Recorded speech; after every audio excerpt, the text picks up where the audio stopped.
જય શ્રી કૃષ્ણ. પ્રથમ અધ્યાયનું મહાત્મ્ય. એક વખત કૈલાસ પર્વતના શિખર પર શ્રી ભગવાન શંકર અને પાર્વતીજીએ પૂછ્યું, મેં સાંભળ્યું છે કે વૈકુંઠ પ્રાપ્તિ માટે ભગવદ્ ગીતાનો પાઠ કરવો અને સાંભળવો તે બધા માટે ઉપાયોમાં શ્રેષ્ઠ ઉપાય છે. તો આપ કૃપા કરીને મને ગીતાનું મહાત્મ્ય જણાવો.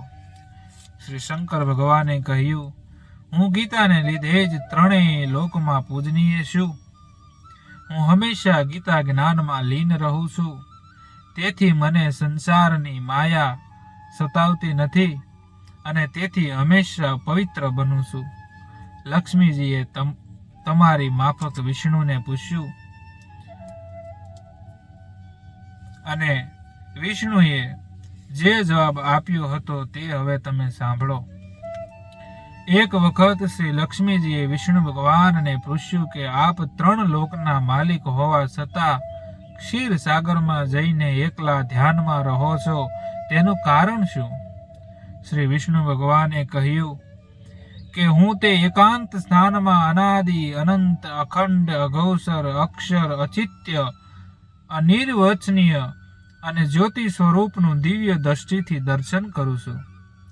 યોગીજન જેનું હંમેશા ધ્યાન ધરે છે તે ઈશ્વરના જ્ઞાનના ભંડાર સ્વરૂપ રૂપાંતર ગીતા શાસ્ત્ર નામથી પ્રસિદ્ધ ઈશ્વરના પ્રતીક સ્વરૂપ છે. શ્રી કૃષ્ણ ભગવાને જગતના કલ્યાણ માટે વેદ શાસ્ત્ર પુરાણોના સારથી પૂર્ણ આ ગીતા શાસ્ત્રને કુરુક્ષેત્રમાં અર્જુનને સંભળાવ્યું, જે શ્રી વેદ વ્યાસે 18 અધ્યાયોમાં વહેંચી મહાભારતમાં સમાવ્યું. ભગવદ્ ગીતા ઈશ્વરની વાંગમય મૂર્તિ છે, જેના શરૂઆતના 5 અધ્યાય તે મૂર્તિના મુખ છે અને 10 અધ્યાય તેના હાથ છે, તથા 1 અધ્યાય પેટ છે અને 2 અધ્યાય પગ છે. જ્ઞાન દ્વારા તે મહેશ્વરનું દર્શન થાય છે, જેના દર્શનથી બધા પાપો નાશ પામે છે. ભગવદ્ ગીતાનો 1 અધ્યાય, અર્ધો અધ્યાય, 1 શ્લોક, અર્ધો શ્લોક, 1 શરણનો પાઠ કરવાથી પ્રાણી પાપોમાંથી છૂટી વિષ્ણુ લોકમાં જાય છે. લક્ષ્મીજીએ પૂછ્યું કે કોઈને વૈકુંઠ લોક મળ્યો હોય તેની વાત મને કહો, કારણ કે પુણ્ય કર્મ કરનારાઓની વાત સાંભળવાથી પાપનો નાશ થાય છે. ત્યારે વિષ્ણુ ભગવાને આ પ્રમાણે વાત કહી. સુશર્મા નામનો એક બહુ જ દુરાચારી દુષ્ટ પાપ કર્મ કરનાર બ્રાહ્મણ હતો. તે તેનો બધો સમય ખરાબ કામમાં વિતાવતો હતો. એક દિવસ તે બકરીઓ ચરાવવા થોડે દૂર જંગલમાં ગયો. ત્યાં તેને સાપ કરડ્યો અને તેથી તે મૃત્યુ પામ્યો.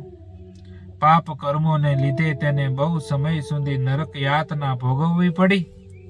ત્યારબાદ તેને મનુષ્ય લોકમાં બળદનો જન્મ લેવો પડ્યો. તે બળદના શરીરમાં જન્મ લઈને એક દુર્લભ લંગડા ભિખારીને ત્યાં રહેતો હતો. તે ભિખારી આ બળદ પર સવારી કરતો અને ભિક્ષા માગતો. ભિક્ષા નહીં મળવાને કારણે તેને અને બળદને પેટ પૂરતું ખાવા મળતું નહીં. એક દિવસ બળદ રસ્તામાં ગબડી પડ્યો અને બેહોશ થઈ ગયો. પાપોનો અંત આવ્યા વગર પ્રાણ કેવી રીતે નીકળે? ત્યાં ભીડ જામી ગઈ. બધા લોકો બળદના દુઃખથી દુઃખી થવા લાગ્યા અને તે મરે તેવું બધા ઈચ્છવા લાગ્યા અને ઈશ્વરને પ્રાર્થના કરવા લાગ્યા કે હે ઈશ્વર, હું મારું અમુક પુણ્ય તેને આપું છું. તે પુણ્યના પ્રભાવથી આ બળદનું દુઃખ દૂર થાવ. તે જગ્યાએ એક વેશ્યા પણ આવી અને કહ્યું, અજાણે મારાથી પુણ્ય થયું હોય તો પુણ્યથી આનું દુઃખ દૂર થાવ. આમ વેશ્યાએ કહ્યું અને તે બળદનો પ્રાણ નીકળી ગયો. તે વેશ્યાના પૂર્ણ પ્રભાવથી તેણે એક બ્રાહ્મણના ઘરમાં જન્મ લીધો અને તેને પૂર્વ જન્મની બધી વાત યાદ રહી. તે એક વખત વેશ્યાને ઘેર ગયો અને તેના પૂર્વ જન્મના સમાચાર કહ્યા.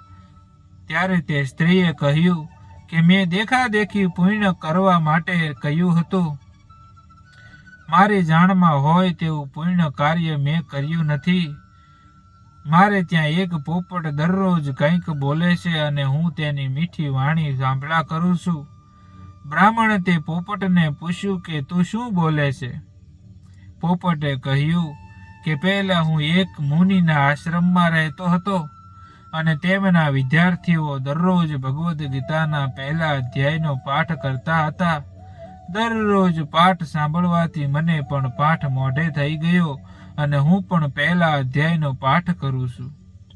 એક દિવસ હું જાળમાં ફસાઈ પડ્યો અને એ વેશ્યાને ઘેર વેચાયો. ત્યારથી હું પાંજરામાં પુરાયો છું અને દરરોજ પહેલા અધ્યાયનો પાઠ કરું છું. આ સાંભળી તે બ્રાહ્મણ પણ દરરોજ પહેલા અધ્યાયનો પાઠ કરવા લાગ્યો. વિષ્ણુ ભગવાને લક્ષ્મીજીને અને શંકર ભગવાને શ્રી પાર્વતીને કહ્યું કે દેવી, મૃત્યુ પામતા તે ત્રણેય પોપટ, વેશ્યા અને બ્રાહ્મણ ભગવદ્ ગીતાના પહેલા અધ્યાયના પાઠના પ્રભાવથી વૈકુંઠ લોકમાં ગયા. ઇતિ શ્રી ભગવદ્ ગીતાના પહેલા અધ્યાયનું મહાત્મ્ય અહીંયા સમાપ્ત થાય છે. જય શ્રી કૃષ્ણ.